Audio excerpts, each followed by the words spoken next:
Happy Wednesday. Welcome back. It's time for Campbell Corner on Pioneer 90.1. Maestro, please.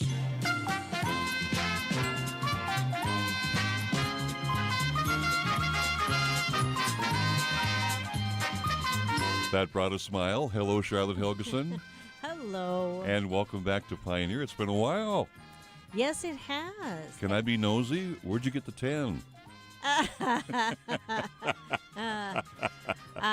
Maybe all my long johns and warm wool socks is making me look a little warmer. I thought maybe you were south in the Fergus Falls area, somewhere down there. Yeah. Where it's warmer. Yeah, right down there in Chicago where it's, not snowing. No snow in Chicago? No, not really? snow. Is it cooler down there Rain. too? Rain and wind. Okay, all right.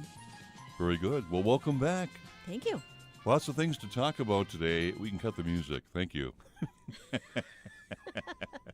That darn orchestra. Number 1, the library's closed for Veterans Day, meaning which days? That would be Friday and Saturday. Okay. So we will open again on Sunday. Oh, you will? Mm-hmm. Really? Okay. Sunday's a busy day at the library, so we're hoping if we let people know in advance, then they can still get in on Sunday. Veterans Day is on Saturday this year. Right. And so Campbell's closed on Friday and Saturday, reopening on Sunday at what time? We open at noon. Noontime, noon till 4? Right. Hey, Good bingo. job. All right. So closed again on Friday and Saturday and reopening on Sunday. Well, that was quick. Number 2. Number 2. It says here you have a rough parking lot. Did you say rough or... Why was I beeped? I have no idea. Anyway, now let me guess. Could that be because of rain, freezing rain, melting snow, frozen snow, all those good things? All of that. And the library does sometimes fall to the bottom of a priority list. And so we didn't get it cleared as early as we would have liked. And with this crazy weather, our public works department had a tough time not being aware, trying to watch the weather, that it would freeze as soon as they started moving snow around. And so, yeah, it's a little rough in the parking lot. We're trying to get some sand out there, but please, please, please, please be careful. No, okay, we're not. Mayor Gander. Mayor Gander, listen closely. Move the public library up a couple of notches, please. That's a very important part of the community, and clear that snow out. So, hint to the city council and the mayor. Get that lot cleaned out quicker, okay? All right. Number 3. Number 3. Now, I saw this topic on TV, a story about Jim Fisher. Now, let's kind of lay the groundwork here. Who is Jim Fisher? Jim Fisher is a gentleman I met for the first time when he came into my office a few months ago. Had never met him before. He's a Grand Forks resident, and he had been diagnosed with terminal lung cancer and knew that his days were being counted. He had a very large collection of military history and other history materials and science fiction, which is one of my favorite areas. And he came in and just chatted with me for a while and asked if we would consider taking a donation, and talked about the kinds of things he liked to read, and then told me just exactly where he was in the world, and decided that East Grand Forks Campbell Library was the place his collection should go. Did he say why? He liked our library. Yay! He said it felt like it was a home, and that's where his books Really? were, and he wanted them to go someplace where they would be appreciated. He had considered other places and didn't get a response really from them. So just the fact that we'd had a conversation.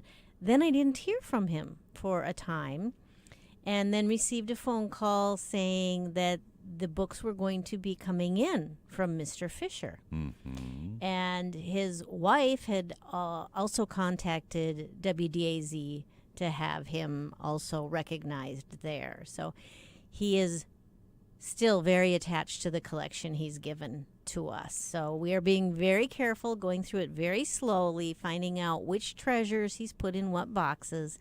and they will be on the shelves. Military history DVDs first. How about that? Yeah. I did see the story on Channel 8. Great story. I saw you on TV, too, by the way. I was there. And other individuals as the books were coming in by boxes. How many books altogether? Any idea? He estimated about 6,500.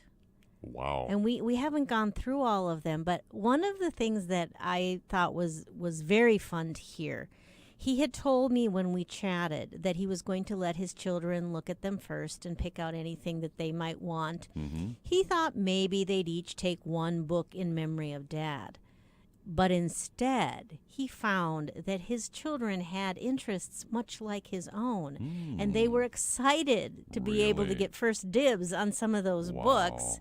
And so they did take some of their father's materials, which is wonderful, which is exactly what should have happened. And then they also, family members did help them bring them in. You mentioned your conversation with Jim. Obviously, he has a love for books and reading. Oh, yes. And goes back a long way. And did he talk about his military time, serving in the military? He did talk about the military in that Okay. he was at times without something to do, which I'm not sure exactly how that happens in military, but he would find whatever book he could and grab it and read it. And that is, from what I understand, where his love of reading came from. He could read, he read well, and just different variety of things he picked up that were not his choice necessarily. But he learned that there's a lot of fun different things you can read. Now, I don't know Jim, but what I saw on TV, the word love of books fits. Mm-hmm. They're more than just books. And you can tell by the way he talked about it. Yeah, they're his good friends. Yes, yes. And what a great donation, what a great gift. And they're being cataloged now at Campbell, right? Yep, they're being Okay. sorted through. When Mr. Fisher left the library after they had brought in boxes that were nearly as high as I am, he patted the top of the boxes and said, "You're going to be just fine here." Mm-hmm. So Yeah. that feels good. We do appreciate materials at the library. A lot of our materials are donated. We do the best that we can to get them on the shelf or to get them into hands of people who will appreciate them. So again, proof in the pudding to where Campbell affects people quite deeply when it comes to its presence, its value. And Jim from Grand Forks chose to bring it to the East Grand Forks Public Library and donate those books. So our salute to Jim for his service to our country, this being Veterans Day on Saturday, Right? and for his generous donation to the Campbell Public Library. Well, time is flying by once again. And to find out more about the East Grand Forks Public Library, the Campbell Library, what can folks do? They can call us at 218-773-9121, or they can take a look at the website, which Angela is continuing to work on. So go in and check it out, see what's different. Okay. That is egflibrary.org, or cautiously come in from our parking lot. And we all just have to get our winter feet That's right. at 422 4th Street Northwest. Again, the library is closed on Friday and Saturday this weekend Right. for Veterans Day, reopening Sunday at 12 noon. And walk carefully in the parking lot.